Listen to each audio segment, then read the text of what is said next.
Hello and welcome to another episode of TV on TV. I'm State Representative Tommy Vitolo. You are watching Brookline Interactive Group. Today is Thursday, April 1st. You are watching CNN. No, just kidding. It's April Fool's. I'm probably not even allowed to say that. No, you're watching Brookline Interactive. And we've got a great show today. We've got Select Board member Nancy Heller, who, of course, is running for re-election. The election is Tuesday, May 4th. Before we get there, we're going to do the news. And before we even get there, I'm going to remind you of this. This is me, Tommy Vitolo. You can call me 617-872-8921. You can email me at tommy.vitolo@mahouse.gov. Telephone is great for near-term actions. Email is great for things like lobbying on a particular bill. If you've seen this before, it's the same piece of paper I've been holding up for over a year now. But we soldier on. And let's start with the news. I like to start with national news. It's Infrastructure Week, and President Biden has announced a $2 trillion infrastructure plan funded by taxing corporations for the next 15 years. And it includes a lot of good stuff, certainly transportation, including rail, and a variety of climate initiatives related to solar, wind, electric vehicles, and a clear focus on supporting union jobs. Also, in national news, the Pfizer vaccine has been approved for people 12 to 15 years old. Of course, it's already approved for 16 and up. This is great news as we start thinking about vaccinating the smaller people in our lives who may not show the sickness or feel the immediate impacts of the sickness, but certainly can spread it and occasionally do have severe problems. And so let's talk a little bit more about the vaccine here in Massachusetts. The vaccination trend continues. About 400,000 doses are being administered a week, which means roughly 200,000 people are being vaccinated every week. You need 2 doses. So think about it as a pace of 200,000 people a week. That is going to continue to ramp up a little bit, but of course, we're limited by doses. The other thing that's ramping up, of course, is COVID infections. We're seeing week-on-week numbers that are growing, and it is a concern. And so you need to continue to be careful. We need time to vaccinate everybody, and we need to keep the numbers down in the meantime. Opening day is today. Nope. Due to the weather, opening day in Boston is tomorrow, but other games will be played today. Last Friday, Governor Baker did sign the climate bill, finally. In his conversation about it and in his press release, he somehow managed to avoid using the words net zero when talking about the municipal net zero opt-in. But, we're getting him there. He's making progress. I have no doubt DOER will be a solid partner, and we will continue to move forward on the issue. The MBTA recently purchased a $38 million lot in Quincy to support expanded bus service over the coming years. And the B line will be shut down for 7 weeks, starting soon, if not right away. The station consolidation between Amory Street and Babcock Street will need to proceed. And so there'll be busing there. If you're a B line rider, if you're in that part of Brookline, be thinking about the bus. The ballot is finalized for town elections. Tuesday, May 4th is the town election, although early voting is available. This past Friday at Brookline High School, a vigil was held, put together by students and others to memorialize the 8 victims of a shooting spree in Atlanta that certainly appears to be racially targeted. All of the evidence points to that. And also to raise a spotlight on the increasing violence and racism toward Asian Americans. Public schools in Brookline welcomed back 2nd graders, 3rd graders, 4th graders, and 5th graders this past Tuesday. 6th, 7th, and 8th graders will come back on April 12th, and the high school will return to 4-day-a-week schedule beginning April 8th. So that's what's up. That's the news. I'm excited now. We're going to pivot to a video we took just earlier this week with Nancy Heller, Select Board member and candidate for re-election. Stay tuned.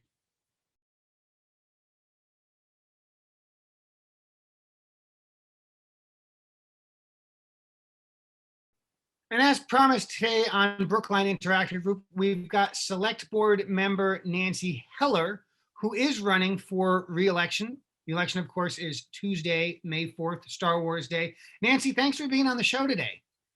Thank you, Tommy, for having me. This is a good opportunity to explain my positions and how I look at things.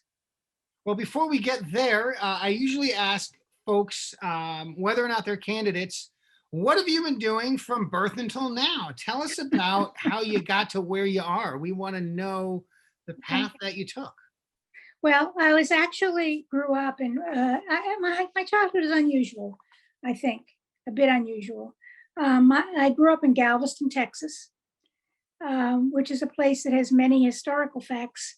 It's actually the birthplace of Juneteenth, which many people don't know.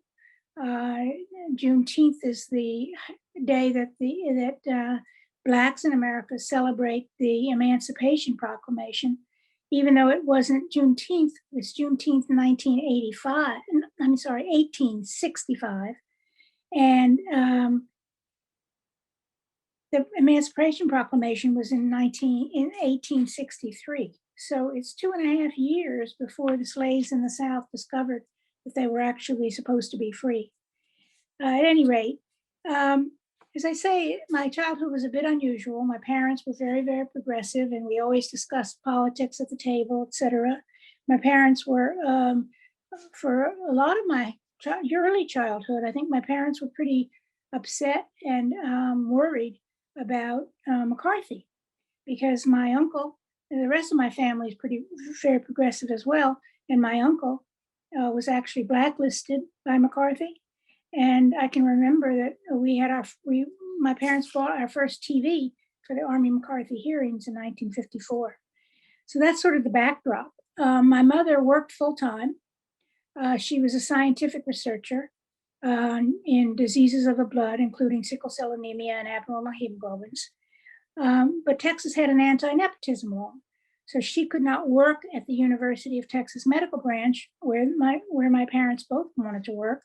My father was a professor of radiation oncology there. So my mother was disadvantaged in that way, and she never forgot that experience. She was always very, very strong on women's rights and supportive of the ERA. And when my father was 35 and I was 3, he contracted a severe case of polio and became paraplegic as a result.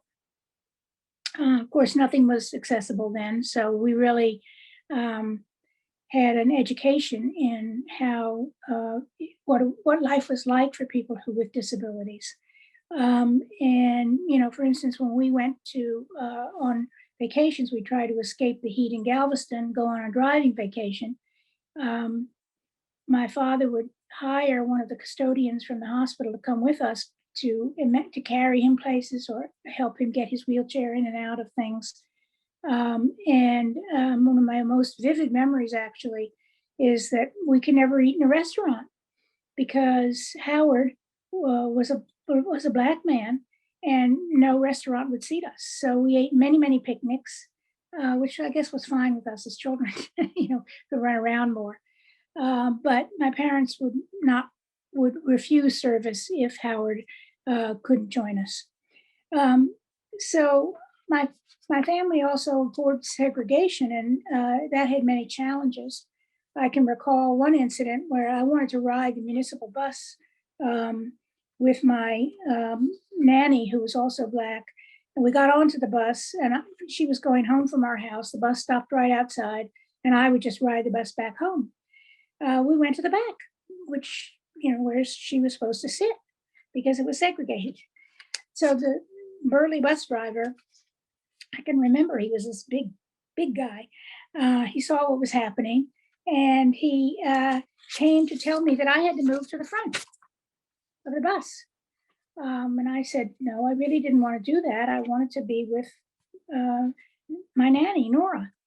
And he said, no, you have to move to the front. So we went back and forth. He insisted, and I insisted that I was staying where I was, and he insisted I was moving to the front. And finally, I guess he gave up. What could he do? Either he had to pick me up or somehow shove me or do something. and I figured he didn't think that would be a good idea. So he went back to the bus, to the driving the bus. But this is the kind of experience that I grew up with. Our lives were segregated. The schools were segregated. May 17th, 1954 was Brown v. Board, but that made no difference in the South. None. Every one of my classmates and friends through 8th grade came from families who supported segregation. And in fact, when I was in the 8th grade, Mr. Bell, my American history teacher, wanted to have a debate about the Civil War, and he asked for volunteers for the North and the South, and I was the only one to volunteer for the North. So it wasn't exactly the most comfortable situation. There was a lot of, insults flying about why I would be supporting integration. And it was tough. I didn't have very many friends after that debate. Luckily, I went on to the high school the next year, and there were a few people there who were of like mind. But my parents were also concerned about the environment. They focused on harmful effects of pesticides with Rachel Carson's book in 1962, which we all read. And Galveston had been called Mosquito Island for a reason, which that there were so many mosquitoes all the time. And but the DDT was actually killing the birds, especially. And so once DDT was banned and they came back, I remember my mother being very, very pleased that we managed to save the brown pelican from extinction. But I fast forward now to my, to my adulthood and my interest in municipal government. I was already a town meeting member, and I was elected to the Brookline School Committee in 1989. And I was propelled, I think, to run by my concern that the Understanding Handicaps, which is now called Disabilities program, was not being supported enough by the school system. And I was concerned about the every year threat to the Medco program, was a fierce proponent of that program through my 12 years on the school committee. And I worked with Agnes Rogers, who was an outspoken advocate for seniors on the intersection of issues between the schools and the seniors. At that time, there was a period there where we were garnering school support for the senior center, which was a very important milestone in the town in terms of our support for seniors. I left the school committee in 2001 thinking we'd do a lot of travel, which we did. And unfortunately, my husband passed away. And then I learned, Sandy asked me to be on the advisory committee. And I learned there a great deal about municipal finance. And I was on the personnel subcommittee. I worked on the issue of civil service. One of the things about civil service is that it was, this is civil service, not for public safety, not for fire and police, but for the town employees. But it was really keeping down the number of minority people of color and minorities who were applying to civil service. It was very hard for them. It's a very subscribed and difficult way to get people hired. So we were very interested in the town. We were interested in boosting our minority hires, and that was one of the reasons. Only one. There were several others, including the difficulty of civil service. It's actually a pretty corrupt system. All of the arbitrators are paid for by people who want their good opinion, and so of course they get their good opinion. Then in 2012, I filed a ban on using polystyrene for packaging of food in Brookline. I think that was the beginning of my very serious climate activism. I'd always been concerned before, but I went on from there. In 2015, I ran for the select board to work on the issues I care about, which are climate action, schools, and related to town governments. There's diversity in our workforce, and also services for seniors. So I didn't bargain for that's a great segue to our next question, right? So you've been on the select board for 6 years, right. 2 full terms as of this spring. Tell us about, quickly, briefly, some of the things you've worked on, maybe for the first 5, and then for the more recent one? Obviously, this last year has been dramatically different for the select board, but give us a feel for radically some of the different, things you've been working on. Sure. Um, so in the beginning, I think that immediately I began to work on climate issues, and luckily I was able to become co-chair of the Select Board's Climate Action Committee. And I also took on the issue of gas leaks in the town.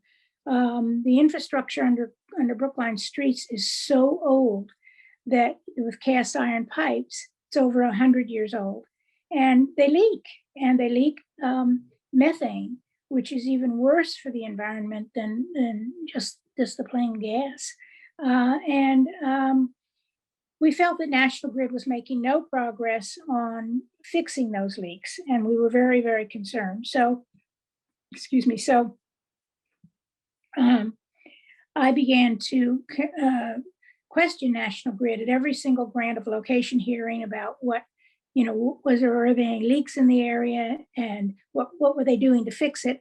And we ended up with a system of they're having to inspect before they came for the grant of locations. They're having to inspect the area to make sure that there were no gas leaks around. I also joined a group called Gas Leaks Allies, which is a regional group that focuses on gas leaks and issues concerning gas. And we work with National Grid as well to correct the problem. At any rate,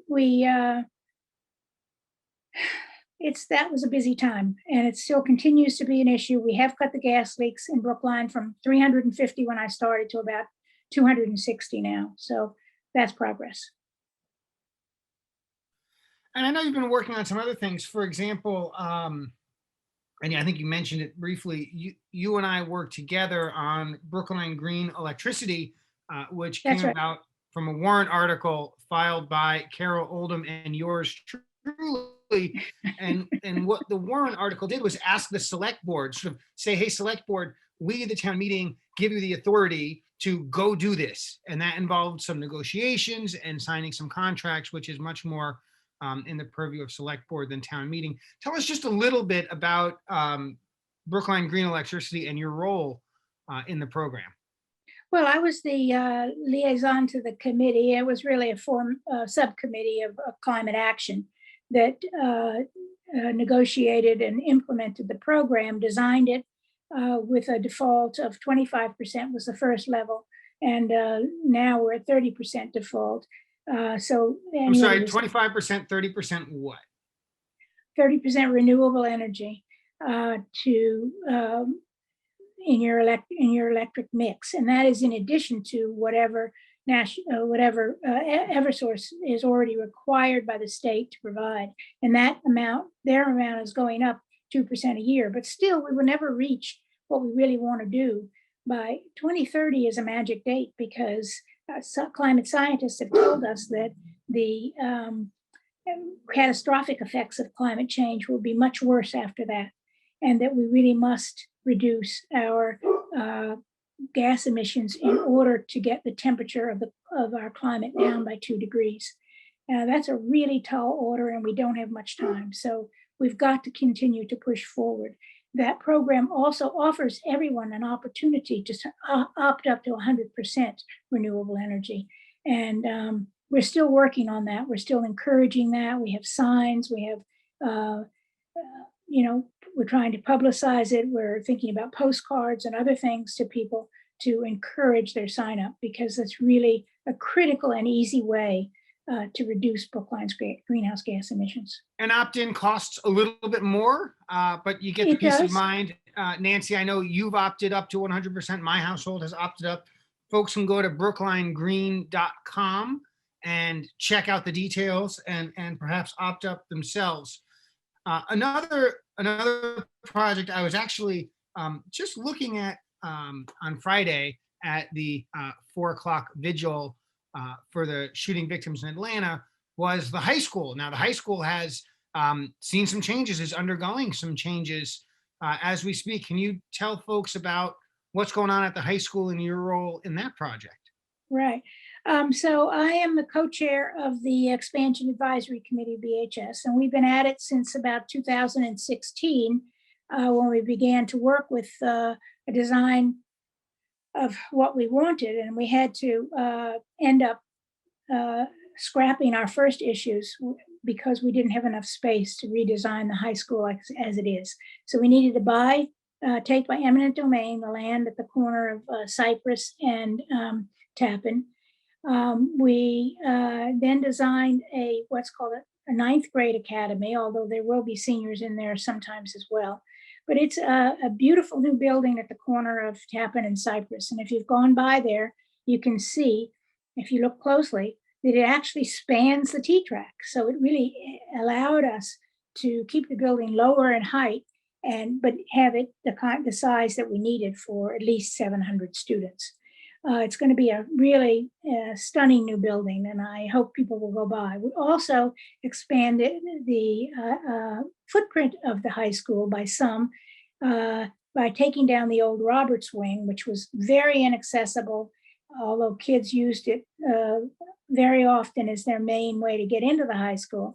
And it's now become really it will become a second and beautiful entrance, totally accessible. It'll make access to the auditorium much easier.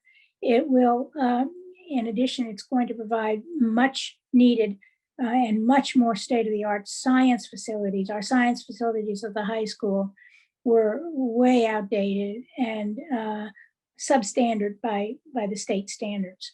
So it's going to be really, really terrific. We're also rehabbing Tappan Gym, which hadn't been touched in 40 years anyway, and was very sorry state, very inaccessible as well. That's going to all be different. There'll be a common lobby with the pool. It will have a community room, which is going to be programmed by the Parks and Rec Department. It'll still be a facility that's shared with the schools and the Parks and Rec, but it's going to be much, much, much better. Cypress Field and playground are being rehabbed. The playground will become accessible. There'll be an accessible path through the playground from Davis all the way to Tappan and across the Tappan to the T station. By the way, the T station is also being upgraded. It's one of our more inaccessible stations, I think, and it now will become much more accessible and much more modern and fitting in with T's plan to upgrade the system to 3-car trains for the future. So it's really going to be a terrific project, and I hope people will go by there. It's not done yet. It will be done, however, by the end of 2021. We're a bit behind in our original schedule mostly because of the pandemic. And so we will finish the STEM building by September, but the beautiful building at Tappan and the station won't be completed until November, December of 2021. Moving so that's really one of the things I feel the most satisfaction because you can really see it. It's very tangible and it's right there. Yeah. And now I want to move to a different part of town, a different age group, and also a different spot in the planning process. I'd like to talk a little bit about the conversation around a senior center expansion over on Winchester and Center. And I know that's early days, but I understand you've had a role in that conversation as well. And we'd love to hear sort of what the status is on that. So Hebrew Senior Life, which has the affordable housing senior buildings at Center between Williams and Fuller, is going to expand. They're going to build another affordable building at 108 Center. And they have discussed with us the possibility of expanding the senior center into that building. And that's their intent. And we need to work with them to make that happen. It's very, very early. There's really no plan exactly on the table yet. It's just a concept. But I'm eager to see that happen. The senior center is bursting at the seams. As you know, 20% of our population are seniors, and it really needs to happen. So I had also had an idea that when we were doing Newberry and purchasing the Newberry property, we could expand the senior center into that space at the academic building, at least on a temporary basis. But the pandemic has really harmed that. People don't want to be in a space yet. They're not ready to mingle, which I can totally get. I don't either. So that idea is a bit on hold. But the senior center itself is really needs to be expanded, and this is our way to do it. It So may not. let's pivot to Newbury. We've got a few minutes left, and the town has authorized the purchase of those parcels at Newbury's campus. Can you tell us just a little bit about your role there and what you see the future of those parcels to be? And your dog is welcome to chime in as well. He always does, whether he's asked to or not. I was very involved in the Newbury project. I was chair of the Newbury Zoning Study Committee, which is the one that brought the project to town meeting for an overlay district and zoning, a new zoning plan for the Newbury site, which involves the old Mitten House, which is being preserved, and it's going to be a senior, luxury senior housing development with independent, assisted, and nursing home level